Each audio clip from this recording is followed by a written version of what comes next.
Hello, hello, hello, and welcome to another Rangaroo cast of me, Rangaroo. And today, we are doing a 1v1 on a nuclear apocalypse. Nuclear winter is coming. And on the left-hand side, in the red, playing as Radfall, we got our KKA, AmberT. And on the right-hand side, in the blue, playing as Bluefall, we got ourselves Valkotman. Now, it seems like Valk is playing a Eurocorps deck. Yep, definitely. And Mr. AmberT seems like a Soviet deck. And this is a 1v1. This map is a 1v1 map, but it's big. This is a big map for 1v1. This is more of a 2v2, 3v3. Because you already got one flank up here, another flank down here, and then this like long flank down here. But having these 1v1 matches on the bigger maps is quite a lot of fun, because you got a lot more room to maneuver around, to mess around in, a lot of options, and you don't usually get too tunnel visioned on a point. Now, it does seem like, yeah, like 1,000 points each, I guess. So take a look at Volk. He's got some cheap AMX cavalry tanks, some Nanosikis. He's actually playing a general Bluefall deck here. And those Nanosikis being a rather popular recon unit, and rightfully so. They look like mini LAV-25s. Something out of Advanced Rules, to be honest. And a bunch of infantry just slowly moving along. Northern side there, we got the first engagement on a BTR shooting a ground transport. And blowing them up to Kingdom Come, a KA-52 in the middle. Very nice spot for the KA because you've got the water as protection from close range AA units. And it's nice optics and really spotting if that pops into Delta or Hotel. Got some Spetsnaz and whatnot in this forest, going to be engaging the Fortjagers. But oh no, oh yeah, RBS 90 is in the perfect spot. Is he going to shoot down the K-52, yo? Yeah, he goes. And that is a great kill. 150 points? Yeah, 150 points down the drain. I think it didn't even manage to get shot off, which is quite a shame. You got to be very careful with advanced or aggressive helicopter play in the early game, because all it takes is one AA unit to shoot you down, even just a manpad like that. Yo, to give him credit, that's a pretty damn good manpad. The RBS 90 pretty much being a, like, it's powerful, pretty bloody powerful. Now it does seem like Volk is just going to shatter on Charlie. He's not going to move up into Delta or Alpha just yet anyway. He's got a lot of his infantry waiting to get unloaded, or he wants to move him up. And he is also having a bit of trouble on a Hotel. When they have that one AA unit here, and Spetsnaz Crew and BTR 90s are starting to encroach his position. He didn't manage to get a Nanosiki behind enemy lines. Now, AmberT got a nice little force here, some T-55, some Spetsnaz, a nice little medium armoured infantry / tank force. And whoa, look, this BTR right here is going for the touchdown. Yeah, he pretty much made it to touchdown, getting all the way into Gulf. But of course, it gets blown up by a cheap plane. Got some close range 20mm Vulcan miniguns being brought up. A very nice town clearer. I do apologise for the dog barking. And therefore, got most of his tanks in this bottom lane here in more of a defensive stance to cover the Israel bottom side flank of Alpha. He's not even making a push into Delta yet. Just holding on to his objectives. And you got to realise in a 1v1, getting command vehicles, it's a huge bloody deal. Because as you can see, we're already like 6 minutes in the match, and we still got 3 sectors completely uncaptured. And yeah, really like no CVs heading towards you. Because you've got to realise, a command vehicle is like 100 to 130 points. In a 1v1, your points are so scarce. Like, if you know sort of a players, again, a lot of like 50 and 60 point tanks. So, spending your money on 130 points on units that won't even do any combat kind of a hard thing to justify. At the same time, you need these units to help, gain points and win the game. So a lot of players on the 1v1 rule end up delaying getting their CV up early, get a lot of units, and then hopefully they have enough units to defend for a while so they can bank for the CVs. They got a little bit of combat down here. Got some BTR 80s getting close to the AMXs. So AMXs, even though they are tanks, they are very weakly armoured. So those that's actually a 30mm cannon, but still enough to kill those AMXs. And bloody hell, this is an interesting push. He is going all in. All his units moving up. There's no reserves. We got M163s, Nanashikis, infantry guys. Now this could work out extremely well. There's not too many tanks here. Quite a lot of infantry on the forest. That's going to be a big deal. SKB 60 doing a few strafing runs, but it's highly inaccurate HE missiles. Now the CSs are going to help an awful lot with clearing up enemy infantry. They're not good against vehicles at all, but they still get the job done. Now the Shakis, Jaegers, all about moving up. And this is a rather interesting push. The cavalry tanks on the bottom side, yeah, getting double sided from the T-55s and BTRs. Yeah, the miniguns firing off, stunning the T-55s, jamming the Rapunch, optical failures, all the nasty stuff. It's raining bloody captured dogs. And this is just a really nice combined arms push. You notice that nothing is too close together. They're all at a nice spread out from one another. And he's covering the entire flank. He's got his meat shields up in front of M113s and recon vehicles. An absolutely textbook example on how to do an assault. Because he didn't lose that many units. He's managed to get the objective by quite a lot. And he's pretty much completely captured Alpha. He's moving up here. AmberT doesn't have too much in here. And that was a fantastic push. He's going to get tanks in this downward forest here and this forest here. He pretty much has it completely captured. We do have an Su-25 being brought up. The run with the 240mm rockets. Let's see if he manages to do any damage. He's firing off his ATGM. Not too much AO, so it's going to get out. Only a run chaparral. So it can loiter around. Yeah, it's K60B going straight off of target, yeah. Yeah, just as to finish up the Flumos Truckly, there are quite a lot of him, And the SU-25, getting close to the CSs. Even though they aren't really good AA unit, they're enough to stun that up to SU, escaping on 1 HP. And Volk, he does have the bottom side of Alpha completely under his control. The top side, the infantry proving the pain. The SKB-60 is a very nice hit, yeah. He needs to get some good anti-infantry in here. Hopefully shoot them down. The MiG-25 getting the SK-60B.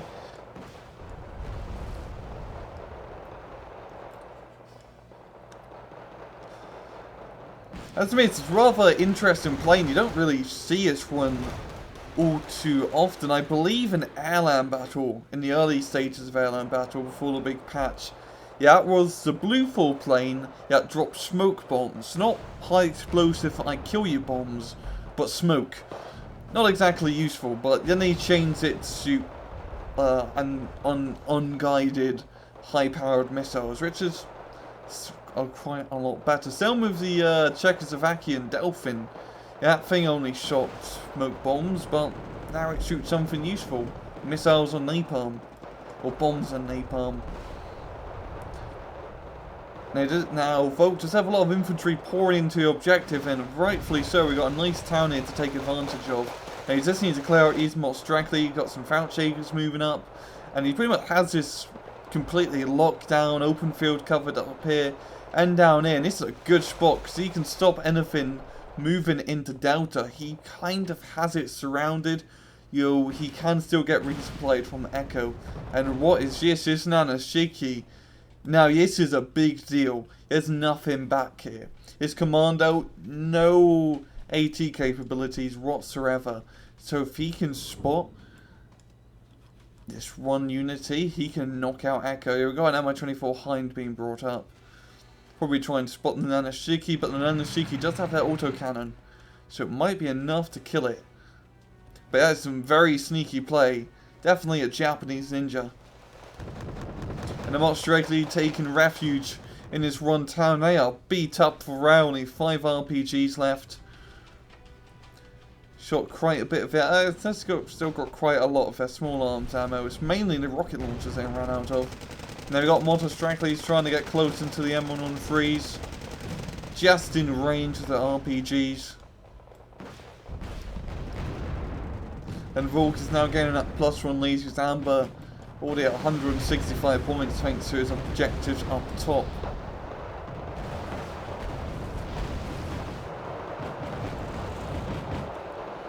And yet, if Volk can completely capture his point, this will be a huge advantage, because even though he did lose Hotel up top, he only lost a 1-point sector, but in return he gained a 2-point sector, so definitely a worthy trade. And also, this means he has a rather good chance of getting Delta now, as you can see in the, God view. There's only 20 infantry guys in there, and a BTR-90. Nothing really too scary, so we can easily clear this out with like a platoon worth of Jaegers. But he is pouring all his points into Alpha, trying to clear out his last monstracally. They're going to go down, but they already reached elite status. They definitely deserved it, yo. Managed to hold off in that forest sector for an awful long time. And now Volk, he has his crap tons of Jaegers in this place, and he's going to completely lock it down a little bit too much, I'd have to say. And he's bringing up the command CV onto Alpha now. He's moving some Jaegers up into Delta, kind of like the strategy I was talking about earlier. He needs a platoon's worth to really clear this out. And if he can capture Delta, he will be in the green, in the black, in the red. I forgot the colour to use. Now, whoa, look at this. We've got Spetsnaz crew in the enemy base. Now, he can't actually kill the CV because, as you can see, Volkor is rather defensive. He doesn't just have a couple vehicles. He has an AA unit, a vehicle, wants to be an AA unit, and a medium tank. A rather scary combination just to defend your one CV. And he does have a Spetsnaz landing in the back line here. Now, he could easily knock out the Ghost CV because, as you can see, these guys, they aren't in a town. He did not move them into a town, which makes them rather susceptible to damage, and also right by a helicopter. Just having a little bit of a break here. Looks like I got, I don't know about me, but it looks like I kind of got Fisherman hatch on. Well, no, it's like I got a lampshade over their head. Like I got drunk at a party and decided to go to war. Yeah, folks, easily holding down Alpha, getting that very nice +3 lead. AmberT's going to have to do something offensive soon if he wants to gain this back. Now Spetsnaz, VMF, trying to move up, but they can't really do too much. He only has one rocket left. Yeah, and he could knock out one of these tanks with the lone rocket, but he won't be able to kill the other. And he can easily kill the CV with just a snipe. Yo, never mind, you just bring up a plane and let it do all the work for you. Yeah, that's also what you can do. Yeah, that CS did manage to do a lot of damage. And now this is going to be quite a pain in the arse. Because now he's going to bring up a CV from Gove into India and clear it out. Now, this is actually a really good time for Amber. If he had a few more units up here, bloody hell, I'm losing my words here, to actually attack India. And if he did manage to capture India, instead of a map being cut down like this, it'd be side rays along the river, which would be a complete change in pace. Now, the Spetsnaz crew, they are got spotted, and they are getting shot up. Got some more striking in the backline for us there. And this is the thing I love about 1v1s, because you got a lot more gaps in your front lines. You can do these sneaky infantry plays, these cheesy infantry plays, and they really just throw the game up on their head.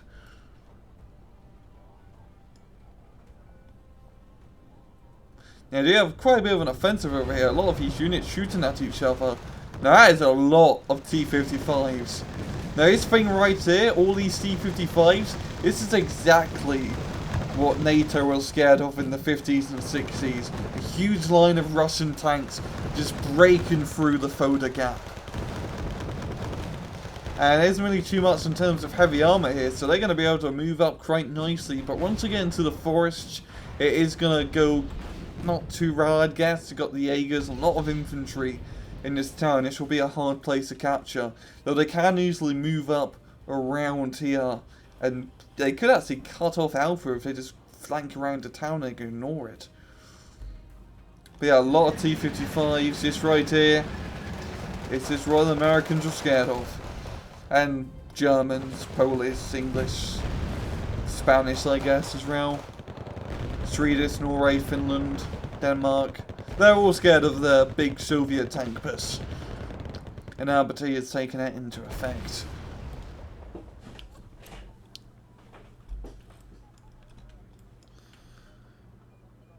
And now we do have some standard K1s being brought up. A nice medium/heavy tank. Definitely the firepower needed to knock out those T-55s. Though that most directly is in the perfect spot. He could ambush this K1 as it moves up if they stay along the road. Is he not going to turn right? Nope, he's going to get ambushed. There we go. This is just like armor. Side shot, there we go. Yeah, that K1's actually doing a really good job. I mean, yeah, it does have 2 machine guns, which definitely helps its suppressive power. And damn, he manages to survive. Right? No, Su-25 does not forgive, does not forget. And not strictly again, the elite stat off that kill assist. And the Su-25 is just flying around doing its thing. Got a Roland 3, getting shots off. You may want to evac it. There we go. Roland 3 having to reload as it can only shoot 2 times. Full rail reloading.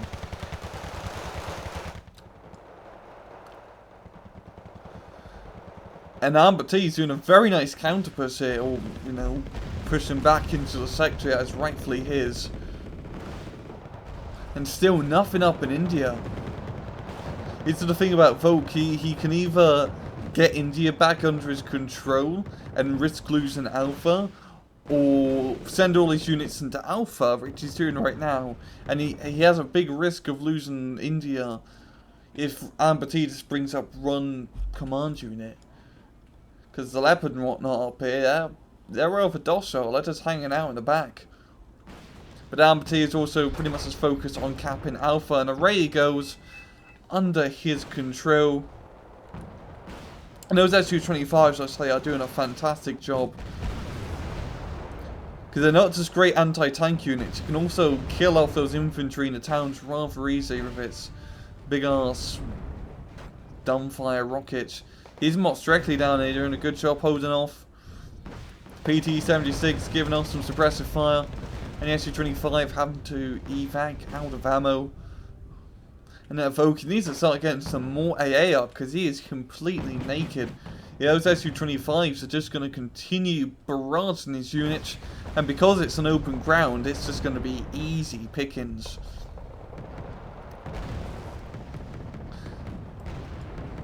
Got the Nanasikis and Stormers moving up.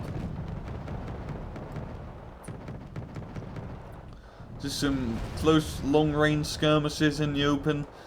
The T-55s with their actual tank cannons are going to be able to clear them out, yo. And AmberT getting infantry, and now he's going to fly right over the enemy infantry. He's going to get shot down. Though that Hind is taking it. Whoa! That Hind took it like a champ. The T-55 and Motos came into the rescue. Thank God for its bulletproof glass. Believe it or not, the Hind, well, not in game, but in real life, the cockpit glass is resistant, or mostly resistant, I guess, depending on how much you shoot it, to 50 cal rounds. And the belly is as well. I believe the belly can take up to a 20mm cannon, 30mm cannon. But they can still get shot down by a machine gun. Just need to shoot it enough. Poke enough holes in it, they die. Pretty much the history of human warfare since the beginning of time. And the Jaegers getting mopped up by the Hinds. Now, AmberT's doing a great job retaking it. There's 12 minutes left. He's gaining a nice +2 advantage. Voki really just needs to... He needs to recapture India. That is what he needs to do so he can neutralise AmberT's point advantage. Exactly what he's doing. The Spetsnaz VMF are cut off. They only have their VS Ventores and AKS 74s left. And they can't really do too much against against vehicles now, can they? So yeah, he managed to recapture the point, probably clears out easily. And now all Volk needs to do is hold out. He just needs to defend Delta and Charlie. Maybe recapture Hotel if he's feeling a little bit ballsy. But he just needs to stick with it. Yeah, there's only 4 minutes in the match left, so maybe AmberT surrenders? That's what I'm guessing. Let's just re-forward it. Not rewind. Fast forward this. But yeah, AmberT ended up losing quite a lot of his forces. Most of his T-55s have died. He's moving up in the open of infantry. Not going to do too well. And Volk trying to recapture Delta. The BTR-90 is proven to be a pain in the arse, yo. AmberT gaining a +2 lead. Knocking out the India CV once again with a bombing run thanks to a Spetsnaz VMF giving coordinates out. Now AmberT taking great advantage of the air power that he has. As you can still, Volk, he just doesn't really have the money, it seems, to bring up any heavy AA. And oh, we're getting up to the last 40 seconds. Who's going to surrender? I'm guessing it's going to be Volk.